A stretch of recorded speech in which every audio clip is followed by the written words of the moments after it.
If you're a fan of Kung Fu movies, then you may want to brace yourself for a jaw-dropping announcement that will send shockwaves through the martial arts movie film world. Donnie Yen, the unparalleled master of on-screen combat, has just dropped a bombshell, and I want to chime in with my thoughts on the big news, so buckle up, because we're going to dive in.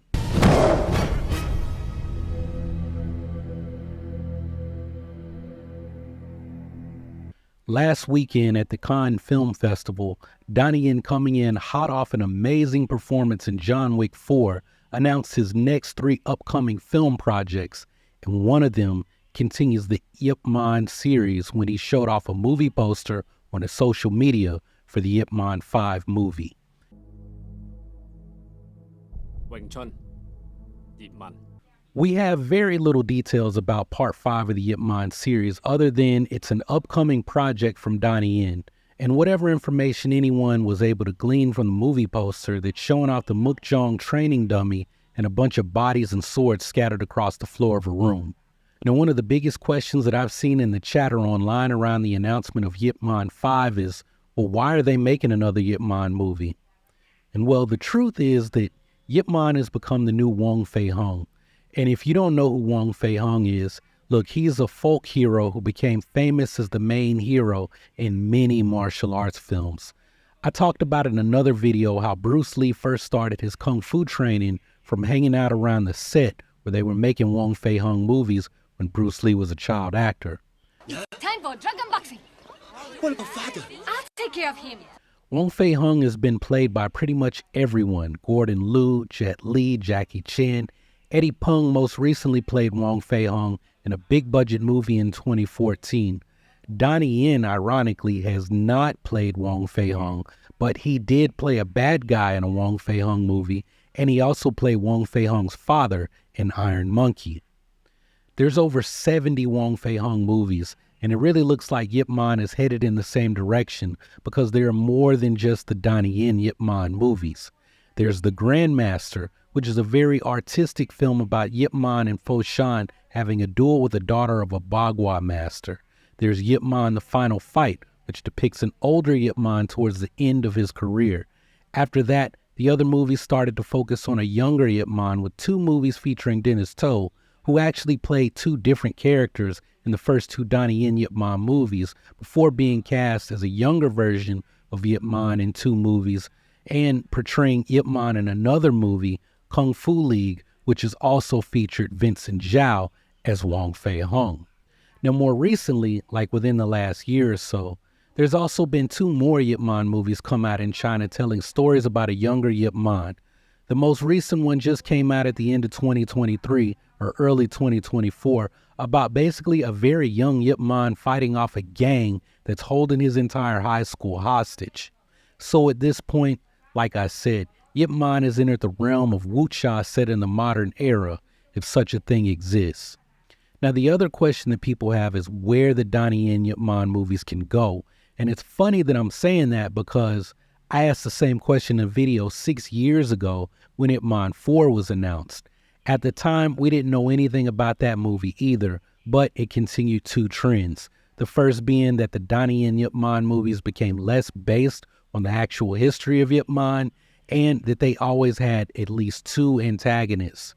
Think about it. The first Ip Man movie, which was the most accurate through the first half of the movie, had Ip Man going against the other local masters before the Japanese come in and occupy Futsun. That ended with the duel against the Japanese general, which resulted in Ip Man being shot.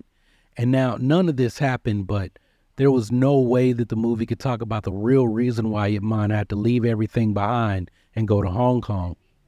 The second Ip Man movie was all about Ip Man starting his school and establishing his reputation in Hong Kong. Again, he has to prove himself to the local masters in Hong Kong before he can be allowed to open up a school. He ends up making friends with the main teacher played by Sammo Hung, but Sammo's character is killed off in a boxing match with a foreign boxer. So Ip Man has to step up and avenge his friend. And it's a very Rocky IV type story, and it's very cliche for these kung fu movies where the foreign fighter comes in and insults all the Chinese kung fu guys until someone steps up and teaches him a lesson. That movie also presents a very young Bruce Lee at the very end of the movie, asking Yip Man to take him on as a disciple, to which Yip Man's reply is to come back when you're a little bit older. In Yip Man 3, things go completely off the rails when Yip Man gets mixed up with a property developer named Frank, who's played by Mike Tyson. So you see Yip Man fight members of Frank's gang, he fights a Thai boxer, and eventually he ends up fighting Mike Tyson. The movie reverses things from the previous two because this time the conflict with the other kung fu teachers comes in the form of another Wing Chun teacher who challenges Yip Man over the authenticity of their Wing Chun styles. And that movie birthed a spin-off, Master Z. A small part of Yip Man 3 was the inclusion of Bruce Lee in 2 scenes where he eventually succeeds in getting Yip Man to accept him as a student.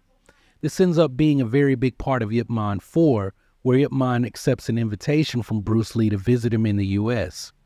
Now, of course, this is completely fictional by this point, but it comes with the same trend where Yip Man has to gain the approval of the martial arts community in Chinatown, and then he has to fight the military martial arts instructors who've been giving one of Bruce Lee's students a hard time and insulting Chinese martial arts.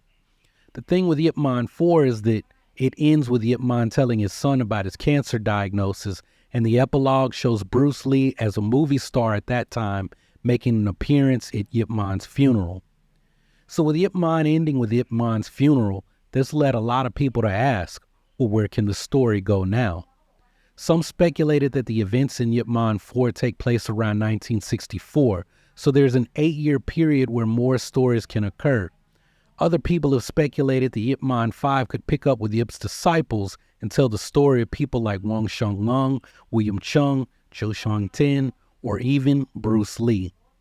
Now, I doubt that they would try to make Yip Man 5 a movie about Bruce Lee, and if you saw my last video about Bruce Lee and Yip Man, you'll understand why I wouldn't even want to see another movie that's adding even more misinformation around Bruce Lee and Yip Man's relationship. Given the little bit that anyone is able to deduce from the poster that Donnie Yen posted to his social media, the overwhelming thought seems to be that this movie could serve as some kind of a prequel. The last 3 Yip Man movies have been young Yip Man movies, and there's also at least one Yip Man serial that has come out on TV in China within the last 5 years.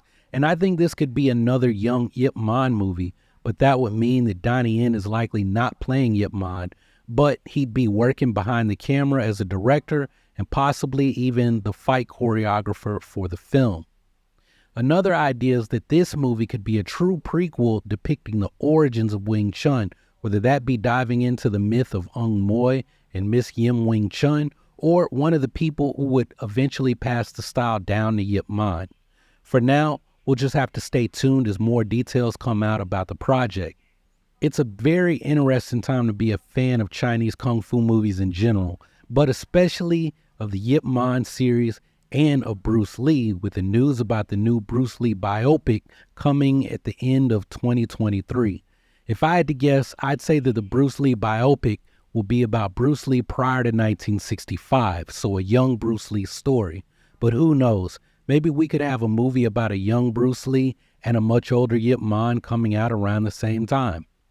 And just as a side note, to show how off the Donnie Yen Yip Man movies have been, Donnie Yen is now 59, which means he's around the same age as Yip Man when Yip Man first started teaching Wing Chun in Hong Kong. But if you want to hear more about Yip Man and Bruce Lee, be sure to check out my most recent video on how Bruce Lee really studied Wing Chun while he was growing up in Hong Kong. And be sure to check out the other side of the story in this video on why Yip Man had to stop teaching Bruce Lee. And while we wait to see what happens with this new Yip Man movie, I hope you guys all keep training, remember to breathe, and come back and see me on the next video.